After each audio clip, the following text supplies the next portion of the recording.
Hello and welcome to Third Eye Thinkers. I am your host, Michelle Welch. Hi, I'm your host, Megan Benanti. Thanks for joining us today. So today is Halloween, and so how could we not talk about that subject matter? And but we decided to dress up because it's Halloween, and it's really fabulous. And I wish you guys, if you're not on YouTube, I wish you could see Michelle right now, and you might have to tune into that later because she looks absolutely fabulous. So do you. Thank you. Always, though. Thank you for inspiring me to up the game with my costumes. Oh, yeah. Yes, because you're always so fabulous. So I'm going to ditch this umbrella in a second. But yeah, I love all of you're so tasteful in your costumes. So they're not really costumes. They're like fashion statements. They're so editorial when you dress. Well, thank you. I do try to collect like vintage pieces and that kind of thing. When I do events and we need to dress up, I try to wear actual clothing so that I look real as opposed to wearing somebody in a Halloween costume. Right. So I collect pieces from all around the world and on different, in estate sales and websites and just all sorts of interesting stuff. Yeah, you do a great job. So tell me about your costume today. Well, I was kind of initially worked a fairy and unicorn party not too long ago. So I was working along the woodland fairy theme. Although I did order some ears from Russia that have not come in, but they were pretty cool. Unfortunately, they won't be here in time. But this was a fun one. So I found all the different pieces on Etsy, and that was kind of fun to find something that was custom made. So yeah, it's beautiful. The whole ensemble is beautiful. Well, thanks. We'll post pictures later. It, yeah. So. Well, you have to Dallas it up a little bit, right? Yeah, got to have your bling on. You know how it is. So so I'm doing the American Horror Story. This season's it's Coven and Murder House, and so I'm bringing a little Stevie Nicks. And, well, actually, it's the Supreme. Her name is Cornelia. I believe it's Cordelia.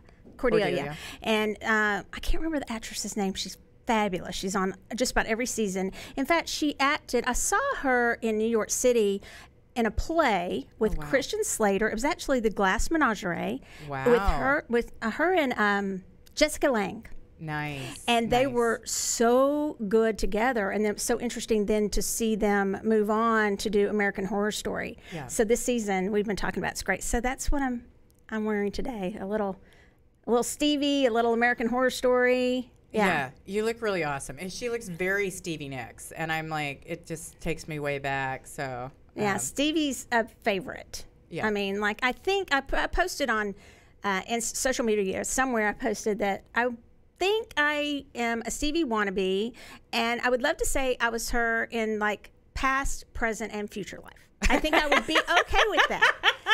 That's awesome. And I've had some of the issues that she's had too, that she's openly discussed. I've had some of those in my past too, struggles of depression, and so I really resonate with her. I just can't sing like her, damn it. Nobody can, and that's what makes her Stevie. The unique, amazing woman that she is, because that voice is just like, it's breathtaking. So, okay. I ditched the umbrella, so here we go. All right, well, let's get into Halloween and the history of this, because, most of us in America really don't know where Halloween came from. And we are a new country, and actually, for us, it's kind of a new holiday. So you want to start in the beginning? In the beginning. Okay, so in the beginning, there's actually in America, it's a pretty new holiday. It started, I believe, in the 1900s. Maybe we'll get into that in a second. But we're going to go back. So how did Halloween come about in general? So, I don't know how many of our watchers know about pagan holidays, but a lot of holidays have come from pagan traditions, particularly Celtic or Celt traditions. So a lot concerning Halloween, many of our traditions, as you know, came from the Celts. And the Irish brought over many of our traditions that maybe we'll have time to get into some of those. So we had, pretty much Halloween. We know that is celebrated here in America today on October 31st. And that means the hallow meant holy, and the eve or een means eve. So it was a holy holiday, actually, for the pagans, that when Christians came and didn't, and this is the way I understand history. So if somebody doesn't agree with this, this is history from what I've researched. The Christians changed some of the holidays. So there was basically they tried to change, some things about Christmas, some of the belief systems, and Easter, and different things like that, and get rid of some of the goddesses and gods that were worshipped during some of those holidays. So they go into different areas, the missionaries, whether they be Catholics or Protestant, they would go into these different areas. And what happened is there was some resistance to those changes. So then there was an edict that was sent down from one of the popes, and I think that's on the, I have that. Yeah, no, it is. Yeah. So one of the popes, he sent down, I think it was Pope Gregory the First, I believe, and he sent down this famous edict that said basically, we're not really doing such a great job. He didn't say it like this, but the summary is, I'm sure a lot more formal. But, we're not just doing such a great job of getting these guys to do away with their traditions. So let's integrate the traditions into our belief system. Right. So that's where it said that some of the things, like if you, for Easter, it's Ostera, and we sell those bracelets at Soltopia. She was a fertility. Her had a lot to do with eggs, and that's how that came into being. And we have the painted eggs. And then there's Christmas. It said that they, pagans very much around the winter solstice, and then Halloween. So Halloween was a little more difficult because anything that they couldn't get the pagans to change, then they would really turn that into something evil. So it said. So if someone was considered to be practice pagan practices, which would be earth healing and earth magic to a certain extent, then they were named witches, and they were called witches.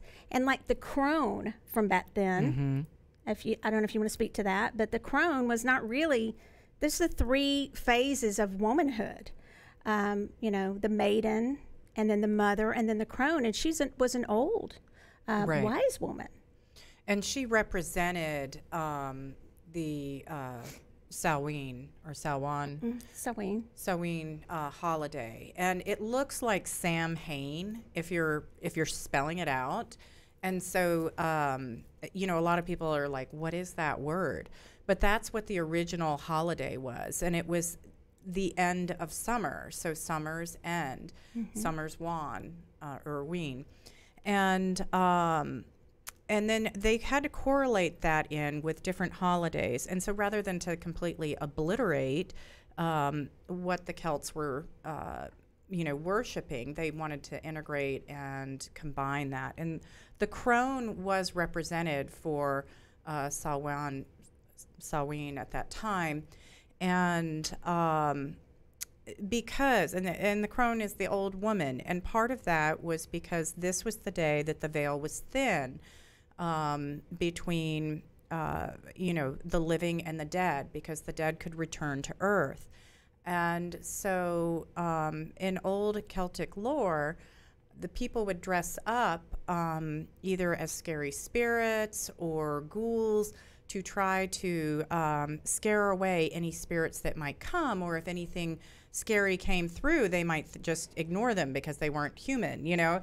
And so the idea was to let these souls pass through, and that was the beginning of winter. And that was a really important time because it was the end of the harvest season, and of course people would be going into winter where the death rate is really high.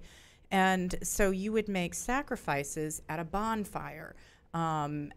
Animals, fruits and vegetables, were all really significant to kind of give to the gods at that point and to the old crone. And so, Christianity tried to absorb what they could and then change what they couldn't. The supernatural aspect of Samhain. Say it however you want. I can't even get the word out. God. Just say Halloween. People pronounce it a bunch of different ways. Okay, yeah. So just say it how it feels good to you, right? It had... for some reason, I just was like, it's not a comfortable word for me. I kept struggling with it. Every time I was reading it, I kept wanting to change it, look at it. Well, then maybe you actually know deep in your subconscious some other way that it's supposed to be pronounced. That's usually how I Right. Seriously, because we've lived, I believe you and I probably have both lived through much of this history that we're speaking about. Right. And in past lives. So I think that probably the way we're trying to pronounce it, and even the people who nowadays think they so much have the correct way to say it, I'm sure it's changed. Plus, I'm East Texan, so, it's going to come out. It's going to come out just however it comes out. Yeah. And you know what? I like it. It's right. Well, my thought is that I was struggling with it so much that maybe I was like freaked out by it. If I was alive at that time or had a life at that time, that maybe there was something I was resistant to about all of that. Well, I'm sure. I mean, because think about, it, depending on where we were in that, and we may have been on all sides of it at some point. Right. But, it's difficult anytime people's belief systems are changed or challenged, no matter what side you're on of it. Because the thing is everybody believes so vehemently in what they believe. Exactly. That's why I try to just say, just believe what you want to believe. It's all good, right? Just go for it. But I just was going to say that one of the things that sort of confused me a little bit was the dates a little. So I just wrote them down to try to make them, and I don't want to be like I'm teaching school here, but that's kind of me. It's kind of how I am. So it's kind of like, so the October the 31st became the Halloween eventually. But the dates that you referred to that were kind of all kind of combined into one were really it was because when the Christians or, whomever it was, we're going to say the people who came in missionaries and tried to change things. I don't know if they were missionaries back then, but, the Christians, it was they started that on November 1st, they added an All Saints Day, and then they added on November 2nd, the All Souls Day. And then, so those still kind of are in existence. Those were church holidays that were added to Samhain, whatever you want to call it. And then, of course, in Mexico, there's the Day of the Dead, which, Los Muertos. Yeah, and we celebrated that at our last Soultopia Sensation just because, it's always the third Sunday of the month. And so it seems like everything falls after the third Sunday of the month. Like every event, like Valentine's Day is on the 14th, so it's like the second weekend of the month. Okay, yeah. So, we have to kind of always do things a little bit ahead. Yeah. But we did the Day of the Dead and had presentations all on that. But this to me is fascinating because a lot of people don't know where it originates. And then I even grew up, and I love my parents, I'll just tell you, but I was in church to where I think I only got to trick or treat one time or two times. They didn't believe in it because they thought that it was, not something that you just didn't do. So now that you and Roger are getting me to dress up a lot, I'm starting to enjoy it. Yeah, I used to just wouldn't even, I'd be like, no, I don't want to dress up. It's a lot of effort. And now I'm enjoying it. Yeah. Yeah. Well, it was interesting, too, because one of the things they were saying about the Celts was that they lived a cyclical year, and so, and a cyclical day. And so, as in Judaism, so you start the holiday at sundown and you go to the next morning. So that's why it was All Hallows Eve, and it started at dark and went all through the night. And then you would wake up to the new holiday. And, it was interesting. My kids went to Jewish preschool, and they didn't celebrate Halloween there because it had originally been All Hallows Eve and a Christian holiday. So, we just waited till Purim. So yeah, it's interesting cool. how everything kind of ties together. It's interesting to me how some of the original, let's say these or Celtic holidays were really around, and the moons were really around harvest cycles and around their way of living. A lot of the things we celebrate are around that, right? And even the names that the Native Americans gave the moons, the new moon ceremony, the full moon ceremony, they all have to do with harvest, and it's just very interesting to me. One other really interesting thing is that it is the second holiday in America that we spend the most money on. It is very lucrative. Huge. Over $6 billion last time I researched. Yeah. Which was a couple years ago. So I bet it's gone up. And I think it's our #1 candy holiday. Is it? I think we sell the most candy at Halloween. I think it's more than Christmas, but I'm not positive on that anymore. There's probably more baking at Christmas. Yeah. And not cooking. at my house. So, well, and let's talk about that. So, so this was the day when the souls would pass over. And so one of the things that would happen is that, and maybe the origin of the candy was that they would give away cakes. And so you would go to someone's house and knock on the door, and you would pray for the souls of the people that had died from that house from the year before or from whatever. And everybody would pray together, and then they would give cakes to the people who came to pray. So, well, and I thought it was really interesting because I thought we should have done this because we use our charms, the Carrie Parrish charms that we've now started using so much, thanks to Carrie. And they would put them in cakes too, kind of like, nowadays it's the engagement rings or whatever I'm thinking you bite down on whatever, but whatever charm you got, that would be indicative of whatever's going on in your life. A lot of things revolved around who was going to get married next. That was so important back then. Definitely. Yeah. Do you want to go over some of a couple of the traditions? Like you've covered some already. So like bobbing up for apples, to me that also, and the idea of the candied apple, to me that also ties in with the candy aspect. But there was a goddess, what was her name? Well, I do Hecate, but Hecate. No, there was and sorry, I don't have it right in front of me. What about her? So she was the goddess of the fruit harvest. And her name was Pomona. Yeah. Of course, in French, apple is pomme. So in honor of Pomona, we would do this like bobbing for apple thing. And originally it was sort of, if you caught your apple on the first bite, then you would get, you would find your true love. If you slept with your apple under your bed that night, you would dream about your true love. If you took a lot of times to catch that apple, then you were going to be like sort of flirtatious and philandering around. So they had some different ideas about the whole apple thing.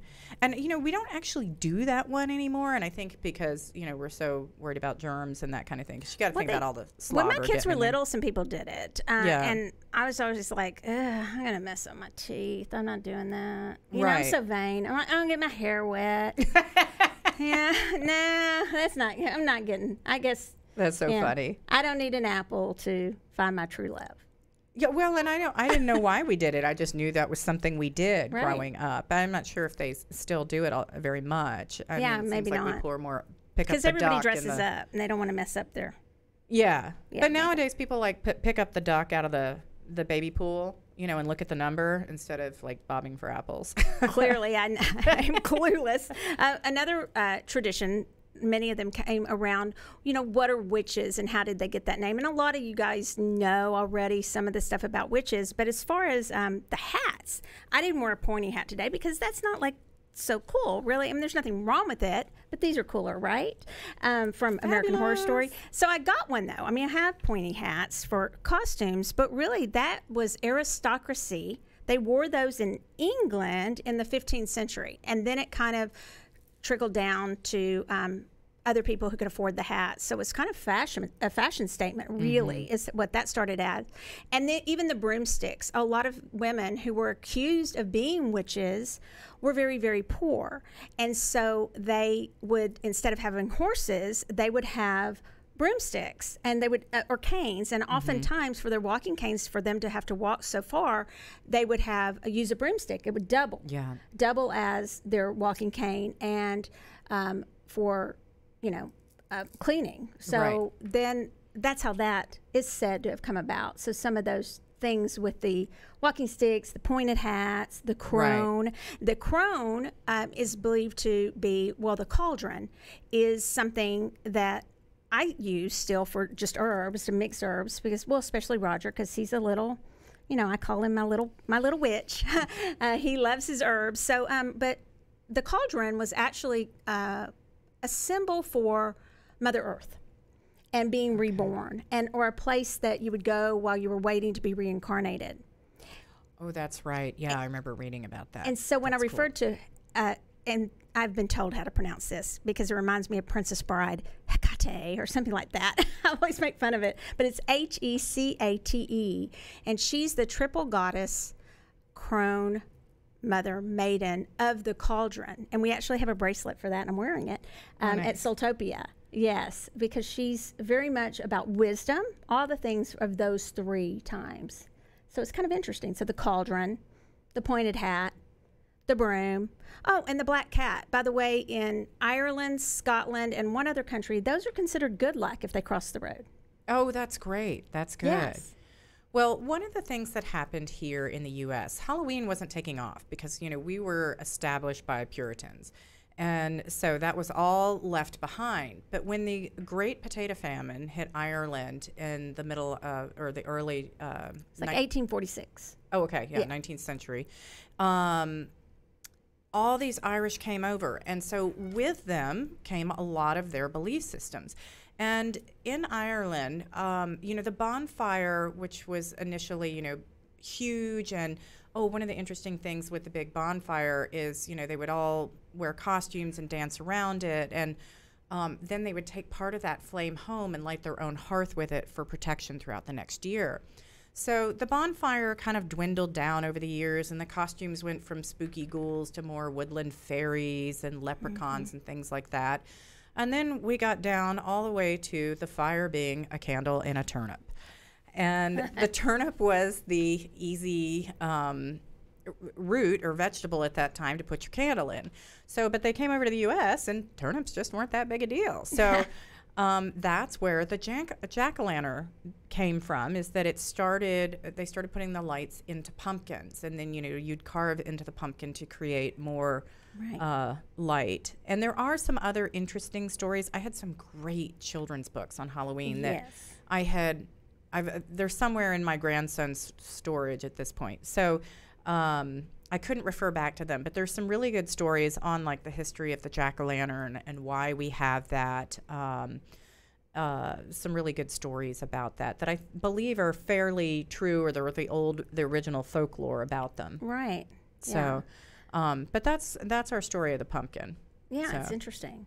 And so really another interesting thing about that is that we had in America, I think it was probably in the 30s and 40s. There was after the Great Depression, there began to be some vandalism around the event. So then we kind of changed it to where we would hand out candy, and that's when in like the 50s it really took off. The candy. Keep the teenage kids from misbehaving, they would give them candy and sweets, and so that kind of developed. And one of the first Halloween candies was candy corn, and that was a very labor-intensive candy to make back pre-1900 because they'd have to hand pour each color. And naturally, we still have candy corn today. I've never personally liked it, but Roger loves it. Some people do. And he's diabetic, so I don't know if that's like a good thing or a bad thing. I don't know if you're supposed to have a little candy corn around so that you don't. I don't know. I don't totally understand the diabetic thing, but he'll have a big old bag of that nasty candy corn. And he won't eat the whole bag, but he'll keep it. And I'm thinking because you can keep it and it never goes bad. Probably if we had the apocalypse or whatever, how they used to say candy corn would survive. Twinkies, I think, candy corn. Yeah, it probably would. So, so that's the history of the candy corn, is that it started there and it's just continued on year after year. But of course now we have so many other sweets that we give out. So yeah, and the black didn't have to do with evil or darkness. The colors, the orange, that was the harvest, and the black, I can't remember exactly. It had to, but it wasn't about. Do you remember that? I can't remember when black came. When the black part was. What it was about, but originally the colors were black and orange, and now of course we add purples and greens and sort of other harvest type colors. Right. But the black, I can't remember what it was. It was something specific about maybe the souls or something like that, but it was nothing evil. It was just totally, it's been turned, a lot of things have been twisted into being, it's bad, it's black, it's evil. It was more, and I did find that interesting, what you've already mentioned it, about the costumes, because they would even wear masks to, because of this in between the veil, and they felt the veil was thinned Right. during this time, that they would want to keep the souls happy that came Right. back, and they would offer. And it kind of ties into Day of the Dead too, and even the bread. They will make the bread there too, and they have the offerings and the altars, and it's all very positive. It's there's one day for that for the children, and then there's one day for adults. Oh, wow. I Yeah, didn't it's know very that. interesting. Yeah. The original Celtic costumes for Samhain were animal skins and heads, and the idea of driving away. You know, if you're a big scary animal, you'll drive away whatever dangers are out there. So Yeah. So it's all pretty cool, and it's interesting the similarities that we do still carry with it now. So, Right. and we still to this day. I mean, we talk about there's always people who go pumpkin smashing, and so. So I call my son out on that. We lived in a really fancy neighborhood with my first husband, where I raised the kids, and it was gated neighborhood.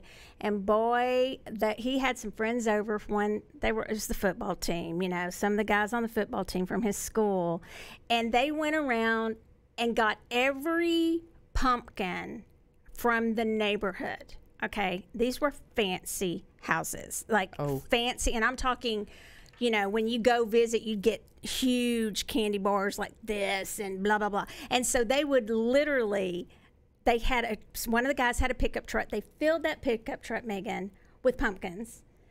I saw it, and of course I'm like, guess what you get to do now? You get to go back to every house and knock on the door and return the pumpkins. So here's what they did.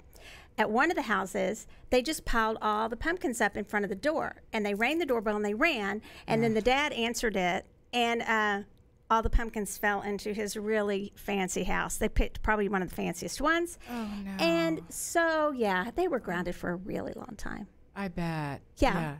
Looking back, it's really funny, but they did get chased like all over the neighborhood by this dad. Yeah, they kind of deserved it. Yeah, they kind of did. And what was funny later is they all kind of finally went to bed, and one of the guys was laying on our back staircase. He's one of the really good football players, and he was just laying like flat. And I was like, so-and-so, just because you lay flat on the staircase doesn't mean I can't see you. I know you're there. You need to go up to the rim. Are they not hilarious? Yeah. They were really good kids. They just were playing this prank, and they thought it was funny. And I was like, no, these are little kids' pumpkins. What are you doing? No, they're a big deal. Yeah, so it's a Totally. big deal. So don't do that. But it was a little bit funny.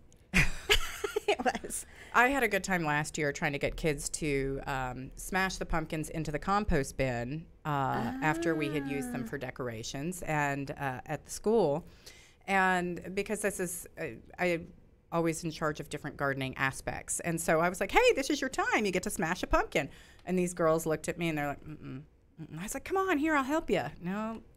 I was like, okay, these are well-trained kids. Well, so I'm not going to go into a lot about crystals. You want to talk about your plant just briefly? So actually my plant today is the pumpkin. We eat both the flesh and the seed. Pumpkins have 18 phytochemicals, so there's a lot of goodness in them, and like 13 amino acids, including like vitamin A, C, and E, calcium, magnesium. It's really good, and it's funny, we don't really think about eating pumpkin as for its nutritious aspects because generally we're eating it in cake or pie or bread. But you can have a little less guilt because you actually are getting some goodness out of that. So, but pumpkin is also really good for prostate disorders. So, so any man that's having a problem with that, or if you're having any irritable bladder situations, you can have some pumpkin. So load up on Halloween. Interesting. They've overdone the pumpkin spice thing. Yeah. I'm telling you. They've kind of made me go like, okay. And Roger, if you want to get him going, just mention pumpkin spice. Just say, hey, got you some pumpkin spice. Oh, that's so funny. Yeah, that would not be a good thing ever to give Roger. So, yes. So the crystals, I just have, if you'll go to Soultopia, the Soultopia page on Facebook, I have posted some Halloween crystals, 12 of them, 16. 16 to be exact. And I just through tonight, I will do some really brief readings. If you just put in the comments one of the crystals, you can do just to count the numbers, top row 1 through 4, and so on through 16. Just put one, and I will do a very brief reading for you. People have already been doing that today, but all of the ones, when you go there, or if you're watching the ones that we've shown today on the podcast, if you're watching it, those are all crystals that are associated, in my opinion, with Halloween. They might have to do with bravery. They may have to do with not wearing a mask, or when you do need to maybe not reveal everything about yourself. So they all have different things that tie in. Oh, that's really cool. I love that. So, and that's counting left to right on that. Yeah, left to right. You start at the left, top left, that would be number 1, and go to the right. Normally I number them, but I didn't, because that would have taken a long time. Most people can figure out how to count, so we're good. Yes. At least through 16. At least I don't make them identify the stone. Yeah. Like I do in crystal class. Right? That would be unfair. Yeah. If you can identify it, you get a reading. Okay, so let's do our reading real quick for today. You want to pull a couple charms out of here? Absolutely. So if this is your first time listening, Michelle's going to pull out 2 charms, and then you'll pick one of the charms, and that reading will be for you. And I do want to say, even if you're not listening on Halloween, you can still pick a charm, and it's still going to connect for you for that week of your life, wherever you are.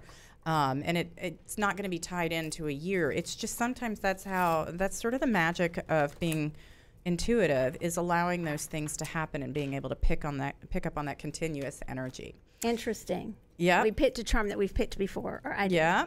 Okay. So the first charm we have is a steering wheel from a boat. And so that's just kind of interesting with the idea of the wheel in general. Mm-hmm. And then the second charm we have is an ice skate. And so you're either going to choose the steering wheel for the boat or the ice skate. All right. So do you have anything already on yours? Okay. So we have the 2 of Pentacles for the cards. And this is a beautiful deck, by the way. I love even the back of it. You've clearly used this. Oh, yes. This is the Druid Craft deck. And, of course, I wanted to use it today for the Celts. So yes. So the 2 of Pentacles, and then in reverse, and then we have the Prince of Cups upright with the compass. I get a lot that this is about direction in the compass. To me, literally, that's a compass, right? Is that what you said that is? No, or is that it's a wheel? A steering wheel from a boat. Oh, so it is. So it's still about direction. Yes. Because immediately I got direction. And of course, a wheel is clearly I don't know my charms. So that's a wheel it's a ship wheel, right? Steering wheel. A man. So it's about, to me, direction. Sorry, y'all. Okay, we are all. I do look like a guy, right? No, I don't know.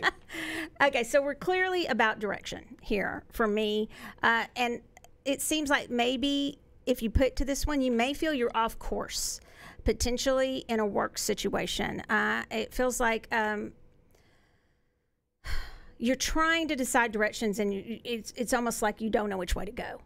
Is what I'm getting. It feels a little not so positive to me, but there is going to be a message come in, I feel, from someone that you can listen to that maybe you think doesn't have as much experience as you, but that person can help you kind of get your direction back regarding it. It feels more like career to me, some career choices, maybe some financial decisions regarding career.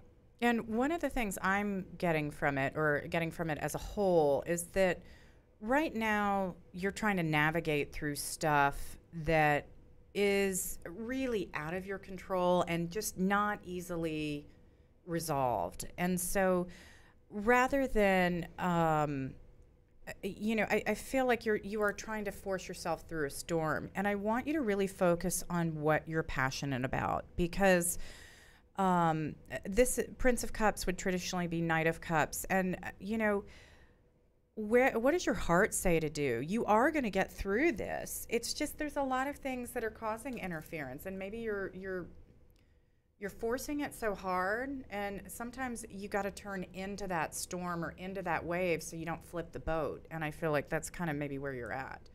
So I got a different take on it, but both are going to be correct. For whomever, yes. For whoever's listening. And actually, they could both be combined potentially in some situation. I find that when you read together, it's not always opposing as we think it is.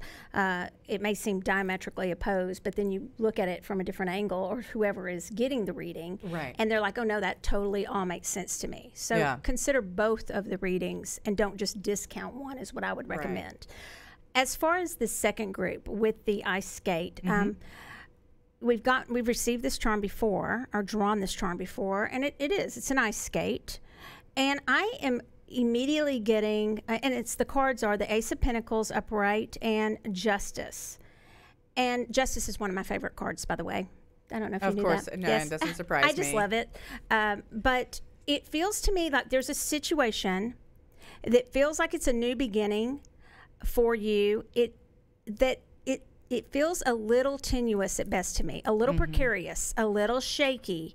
And the Justice card upright says to me that it's probably going to be a fair and just situation. But I also get, when I read the Justice card, I do feel sometimes that means it has to do something with, if not something in court, some paperwork or something like that. Okay. So I feel it really pay attention to what you're signing. It's almost like a Mercury retrograde feeling, but not for me with this one. A little precarious. If it sounds too good to be true in this situation, I think it is. That's interesting, because I'm looking at the ice skate and the Ace of Pentacles, and this is a very earthy Ace of Pentacles with a big bear, and I'm feeling like it's kind of a rustic beginning. And even with this Justice card, the woman representing Justice is sitting on these rocks, and there's some openings under the rocks. And I feel like you're not seeing everything. Like, this is not, and shaky was exactly the word that came to my mind when I'm looking at this ice skate. It's not about necessarily going for it. You need to slow down and really kind of dig deep, because I feel like you're kind of off to a rough start. And if you want this to function and like really work out, I want you to have a better foundation than what you've got, because it could be that you build something and then what you started with really wasn't stable to begin with.